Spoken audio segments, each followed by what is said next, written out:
सतीश भोसले उर्फ खोक्याला शिरूर कसार पोलीस स्टेशननं आज मान्य न्यायालयासमोर हजर केलं होतं। त्याला 7 दिवसाची पोलीस कोठडी सुनावण्यात आली आणि त्याला 7 दिवसाचा जो मुक्काम आहे तो याच शिरूर पोलीस स्टेशनमध्ये असणार आहे। विशेष म्हणजे सतीश भोसले याच्या विरोधात गंभीर गुन्हे देखील आहेत आणि ढाकणे पिता पुत्राला मारहाण केल्याप्रकरणी त्याच्यावरती गुन्हा दाखल करण्यात आला होता। एवढंच नाही तर 24 तासामध्ये 2 गुन्हे दाखल करण्यात आले होते आणि गेल्या 4 दिवसांमध्ये जर आपण बघितलं तर त्याच्या विरोधात 3 गुन्हे दाखल करण्यात आलेले आहेत आणि सतीश भोसले याचं काल वन विभागाने कारवाई करून घर देखील उद्ध्वस्त केलेलं होतं।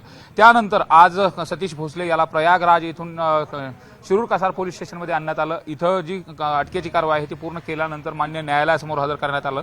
तर शिरूरच्या न्यायालयानं त्याला 7 दिवसाची पोलीस कोठडी दिलेली।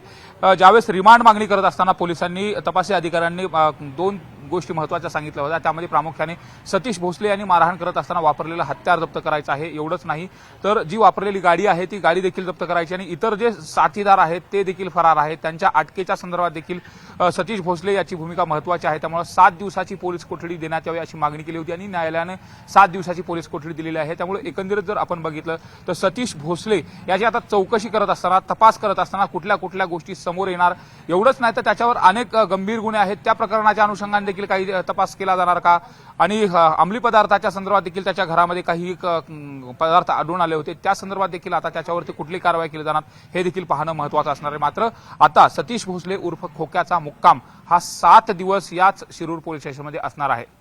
कॅमेरा पर्सन सुधीर जाधवसह सुरेश जाधव, न्यूज 18 लोकमत, बीड।